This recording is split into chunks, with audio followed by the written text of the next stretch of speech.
Hello, everybody. Thank you for taking some time and clicking play.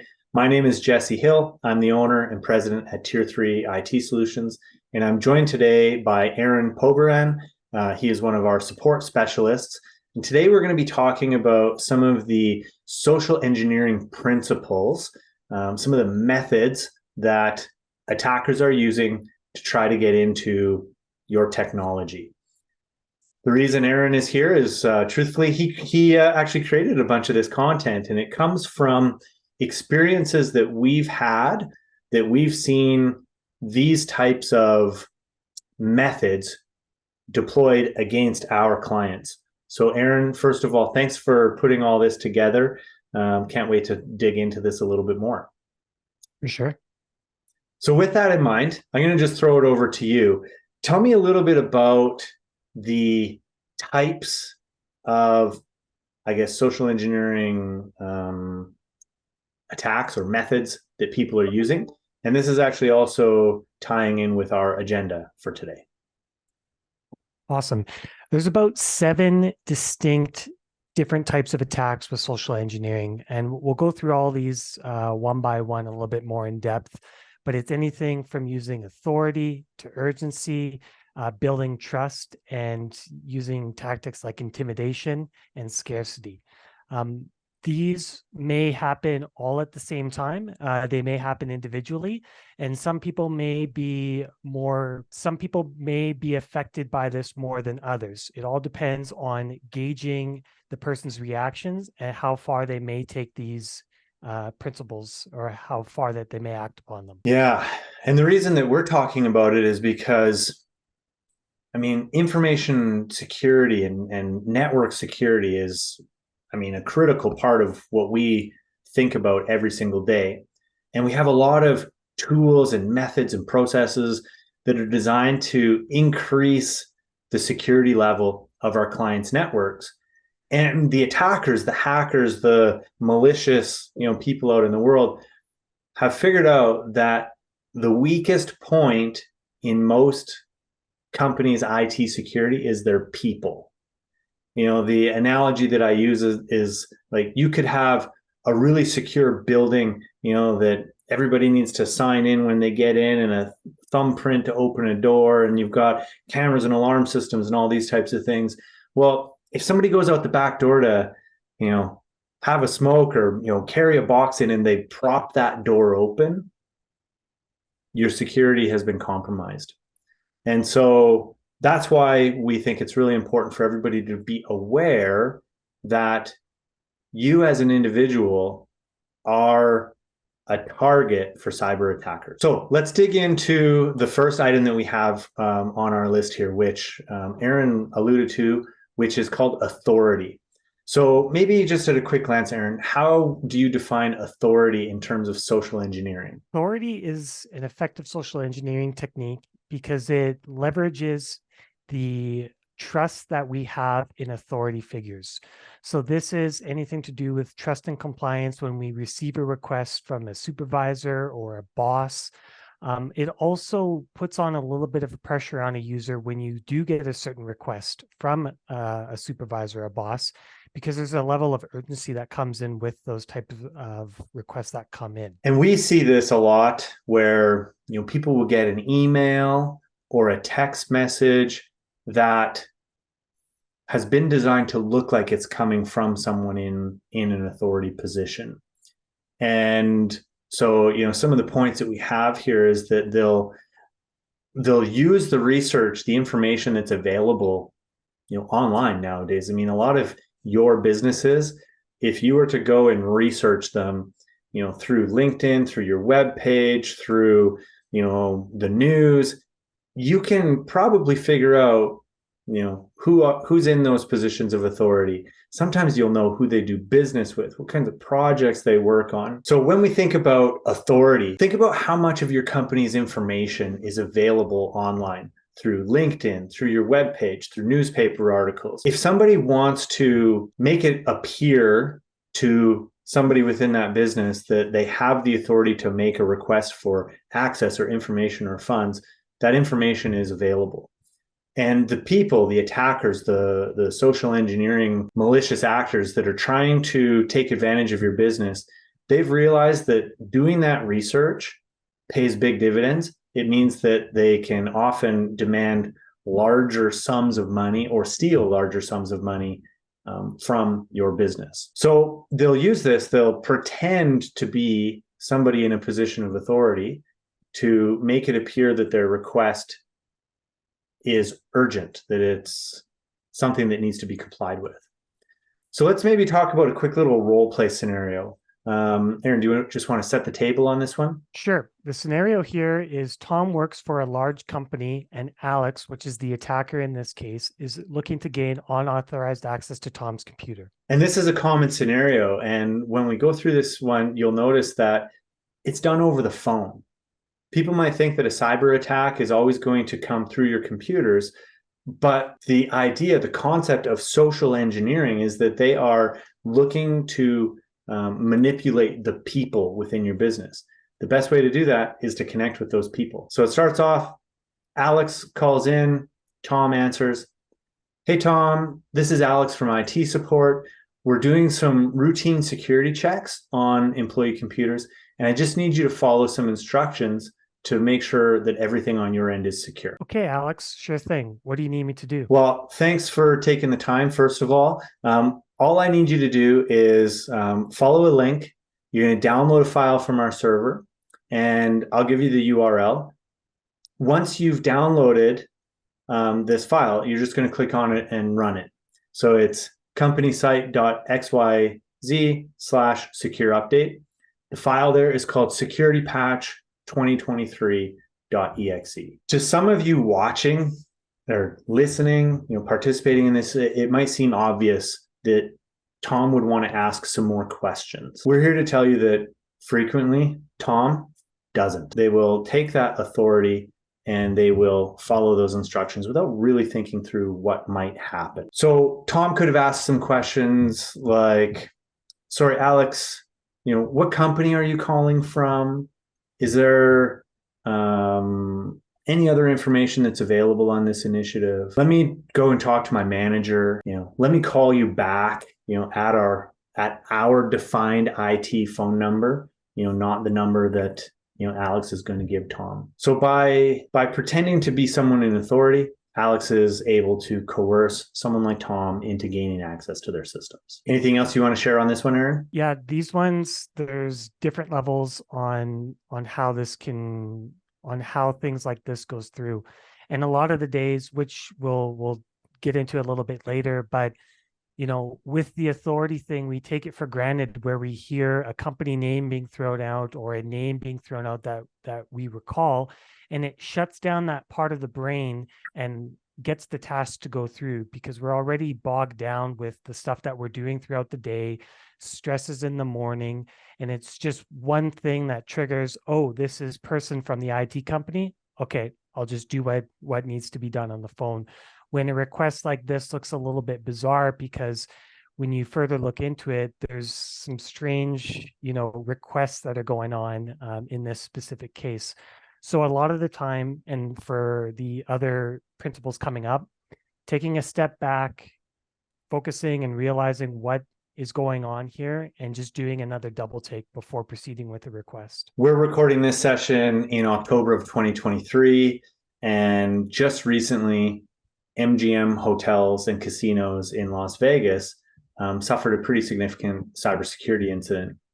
And so far, what we understand, the public, is that this attack largely stemmed from a phone call to their IT support desk from somebody using an AI voice generator. They were pretending to be somebody from the IT team asking for access to the servers, and it was granted to them. And it ultimately resulted in, the numbers right now is $100 million loss in terms of revenue, plus a pretty significant hit to their stock price. So even really, really large organizations who have, budgets beyond what any of us, small, medium business people could comprehend just for their IT can fall victim as a result of a social engineering attack. So next up on the list here is consensus. Consensus is a social engineering technique that exploits people's tendency to conform to behaviors and opinions of a group. So this could apply to a variety of things here. This could be referencing certain statistics, using whether they're real statistics or fabricated data to suggest that the majority of people are following a certain behavior. This could also be leveraging peer pressure. This could be name dropping certain people in the industry or certain vendors. X number of vendors are doing this, or, the sales department was able to do this for me. Why can't you do this for me? This is using specific communication. They're trying to sway your opinion to either fabricate or make you believe that other people are doing it. Therefore, it's okay to do the request that they're trying to get you to do. Yeah, people, they don't want to miss out on what others are doing. And particularly when we think about cybersecurity, a lot of people don't understand cybersecurity. And so if they hear something that makes it sound like they've not participated, they might be encouraged to do so. So on this one, we've got another role play. So we've got John. He's an employee at a company. Emily wants to trick him into downloading some malicious software. Similar kind of payload to what we talked about on the authority one. So again, Emily's going to call in. She says, "Hey, John, it's Emily. I have a question for you. Did you upgrade to the new software version that was sent out from the vendor?" No, not yet. Is it an important update? Well, yeah, it's critical, actually. We just got it updated here in sales. Even Sarah updated, and she's normally late to those things. The vendor has told us that it's important too. Oh, wow. I didn't know that everyone got it done already. Can you send me the link and I'll do that right away? So in this particular example, this is obviously happening in a large enough company that John might not recognize Emily, her voice, or as we talked about, just a moment ago, perhaps Emily, being in sales or marketing, she has enough content online that they were able to use an AI voice generator in order to, imitate how she might speak and sound. So it's really important that you have a communication protocol and maintenance standards and procedures around understanding what updates are going to be applied when, what kind of impact they're going to have, so that people in the organization are aware of how that's going to happen. We don't want people clicking and installing applications that aren't approved for the network. So next we have scarcity. Scarcity is creating a scenario with the fear of missing out and often creating fake implications that appears to be something is in limited supply. What this does, and the principle of its effectiveness, is it makes a user or it makes somebody cause hasty decisions or divulging information that they normally wouldn't have done. Yeah, and of course, limiting the time frame that they have to consider or make a decision. One of the scenarios I think of quite frequently is when people get, a malicious pop-up from a web page, and it's big red letters, we've detected this vulnerability. You need to call this number, which pretends to be Microsoft, right away. And people are driven by that fear. Again, they don't understand it. And so they recognize that if they want to protect their computer and their business, they should do what it is they're asking. Of course, it's driving them into, a pretty bad situation there. Another quick role play here. So Lisa is a procurement manager at a company. She receives an email from David, who's posing as a vendor. They're claiming a special limited discount that's expiring soon. And I mean, you can think about this scenario in other ways as well, similar to the last one. You need to apply this update before the end of the day. You need to change this setting. You need to call this number to confirm your enrollment in a new security initiative.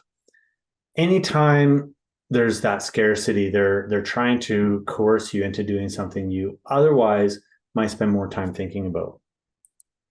So the email from David says, "Hi, Lisa. I hope this email finds you well. I wanted to inform you about a limited time offer because we're running out of supplies. We've got 20% off these bulk orders ending today." Hey, David, that sounds great, and we would like to learn more. Can you send me over more details? You bet. I'd be happy to. You just need to realize this is an exclusive offer to our top clients, and we can't guarantee any availability after today. I understand. Please send the invoice over, and we'll place an order with you. Thank you. We see these types of scenarios play out where somebody might pretend to be a vendor, and maybe they've somehow captured some, specific information, maybe an invoice number or an invoice amount. They send an email similar to this, that says, "Hey, Lisa, I hope you're doing well. I'm just following up on invoice, 123. If you could clear up the balance owing on that by the end of the day, we'll give you a 5% discount. Here's our information for a wire transfer."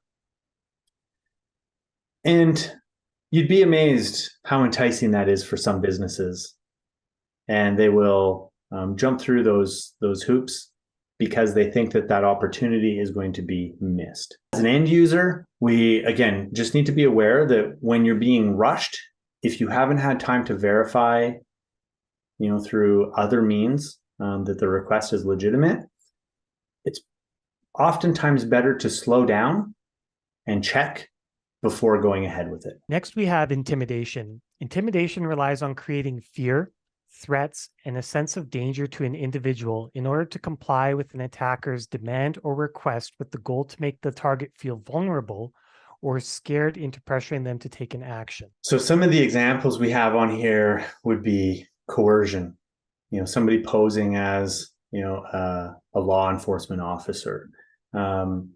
We've seen a lot of these types of things in the news where, particularly people, who maybe have a history of, being involved with law enforcement, get a phone call telling them that, something bad has happened and they need to comply with their requests. We've got emotional manipulation. I mean, at this point, I think anybody listening to this if you've flipped through your junk mail at all, you've seen some kind of email that claims to have a video of you doing something that you wouldn't want anybody else to see. And they'll try to sprinkle in, some details that might be intended to convince you that it's true. And then the idea of isolation, saying things like, "Well, don't tell anybody about this. If you tell somebody, then, other bad things are going to happen, to you or in this situation." From a cybersecurity perspective, as an employee at a business, I hope that you feel safe and comfortable raising cybersecurity concerns to other members of your team, whether you have an IT provider, management, whatever. Because truthfully, if other people aren't aware, it becomes a bigger risk. So we'll run through just another quick role play on this. So the setting on this one, Jill receives an intimidating call from Carl, who pretends to be her supervisor and is demanding sensitive information. So Carl calls, "Hey, Jill, this is Carl, your supervisor." She probably knows that. "Hey, Jill, this is Carl. I need you to provide me with some information urgently." Hey, Carl. Yeah, sure. What do you need? "Can't talk over the phone, Jill. I need you to email me that recent acquisition spreadsheet on a shared drive for a high priority project." Oh, I'd love to help, but I don't normally have access to that. But I can find that file if it's really urgent. "Yeah, I'm only calling because it is. And I need you to do this right now. So if you can't get it done, we're going to have to talk about this later." This type of scenario plays out in a number of different ways. I do, as I mentioned, Aaron works on our support team, and he sees requests from clients. We saw a client probably a year ago. A member of their accounting team received an email that clearly was a phishing email. However, she didn't take the time to notice it, to investigate. and the email essentially appeared to be from the CEO. And the CEO was asking for a current accounts receivable listing with their clients' names, the amounts owing, contact person, and contact information, phone number, email. Unfortunately, she sent a spreadsheet that contained all that information. Now, the problem with this, of course, is the attackers, they actually weren't targeting that particular business. But now they have the information that they need to go to all of their clients with very specific information about who the contact person is, how much they owe, and to try to perpetrate a payment fraud attack against their clients. So sometimes people think that, the information that we're sharing is kind of innocuous, but it actually can be incredibly valuable when you're thinking about it from, a criminal's perspective. And that plays into the next one, which is familiarity. And familiarity leverages the human tendency to trust and be more receptive to individuals or situations that feel similar or resemble someone or something that they know and trust. So in these cases, again, we're talking about social engineering here. So these are people who are taking time to learn about their targets. They're creating connections. They're learning about them through, their social media, their posts, their, the way their business conducts itself, in person and online.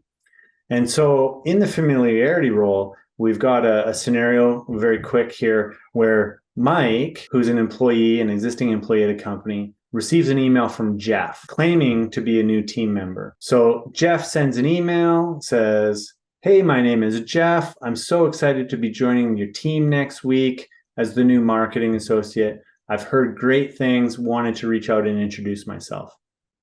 Hey, Jeff, welcome to the team. "Hey, thanks, Mike. I'm looking forward to getting started next week. I really wanted to hit the ground running. And are you able to send me the latest on the Charleston project file and any relevant documents?" Wow, eager to start already. I'll send you those right away. So again, this type of scenario, it's playing on information that's available, building that familiarity. And while it may be, seem simple, it is something that can be used to gather information and access. One of the examples I often give is, how do people in your business answer the phone? Specifically, how do they tell callers if someone is available or not? The scenario that I use is, if I was looking to, attack, through social engineering a business, maybe I wanted like a wire transfer, fraud type of scenario where I was trying to get them to send money, where they wouldn't normally. Well, I can look online, I can learn who is the CEO, who is the CFO, who is the, COO. And I can just pick up the phone and call that business once a week. And I can ask, "Oh, is the CEO available?" And they might say, "Oh, who's calling?" And I would say, "Oh, it's Jeff. I was hoping to connect with him this week." And they'll say, "He's in a meeting right now. Let me take a message." And I, just leave made up information. And if I call back every single week, eventually they're going to say something like, "Unfortunately, she's not available this week." And I would just go, "Oh, really? I thought we were going to get together and have lunch this week. Where did she go?" And at this point, there's a tendency to share. "Oh, she's on her annual golf trip, with, whoever down in Palm Springs." Well, it's no surprise that when these types of scenarios happen, the CFOs at these companies start getting emails pretending to be the CEO with details. "Hey, Jeff, I just got off the golf course down here in Palm Springs, had a great round, weather's beautiful. I found out about, a really great opportunity to pick up some equipment at a discount.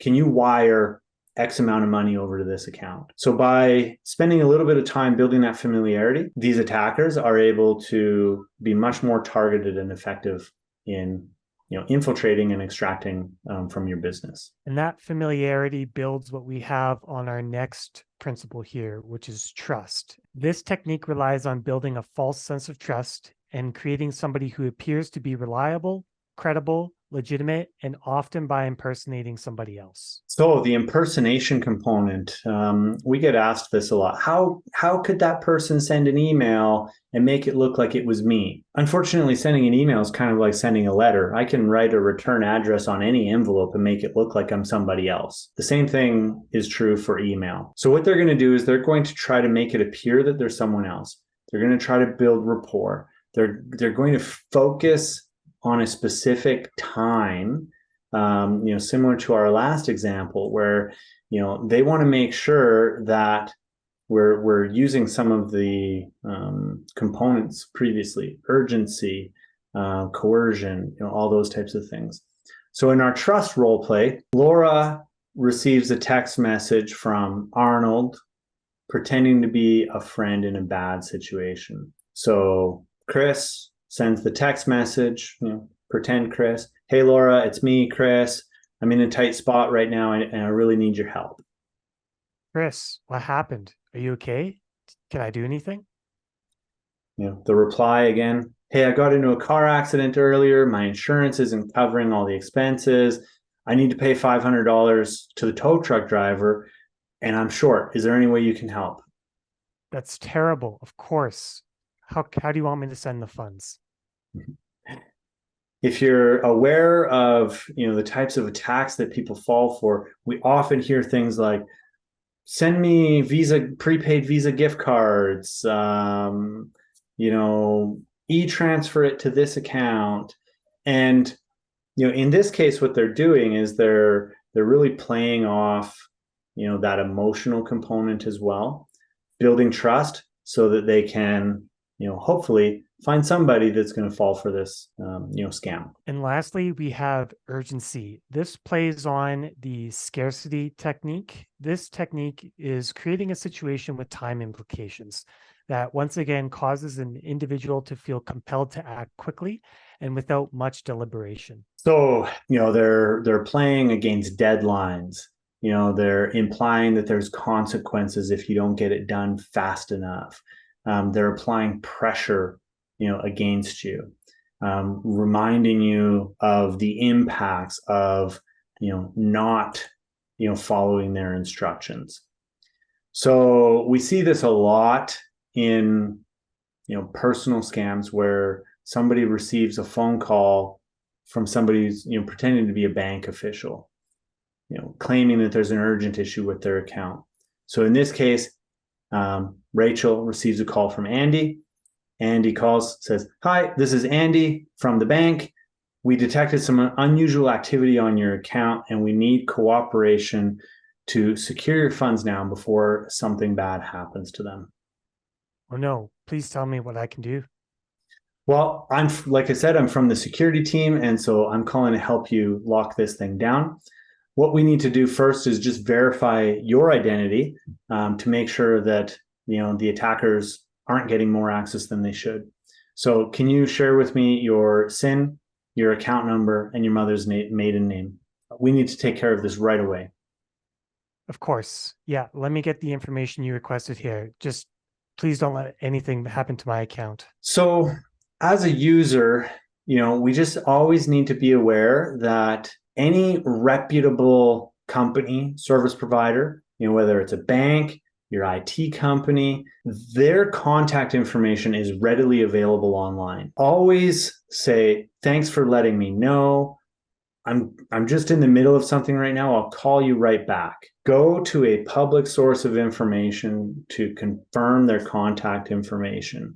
Do not call them back at the number that's on the caller ID. Do not call them back from the number that they text you or that's in their email signature. You need to make sure that the person that you're talking to on the other end is legitimately the person that you think that you're talking to. And last, we've got this one graphic here, social engineering red flags.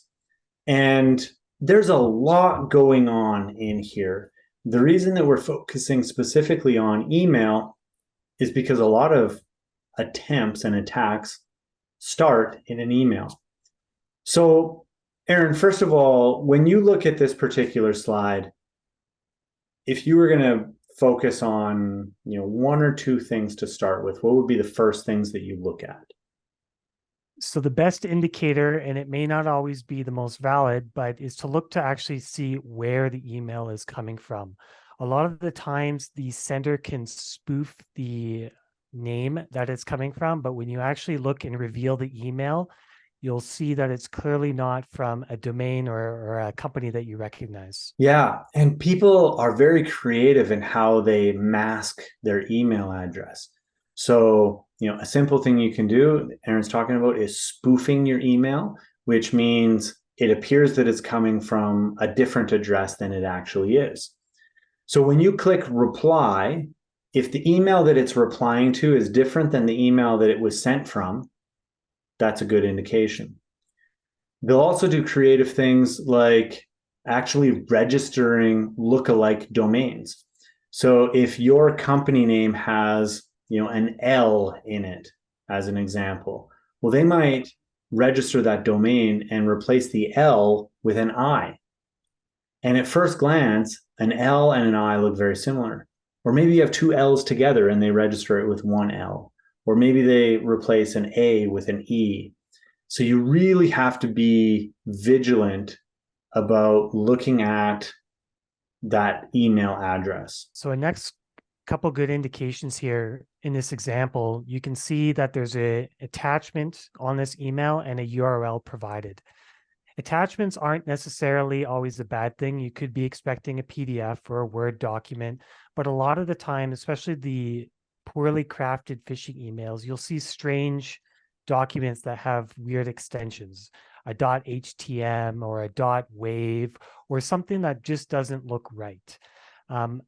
Another indication is if there's any URL that's in the email, is you have the ability to hover over the link and see where it's actually going to take you.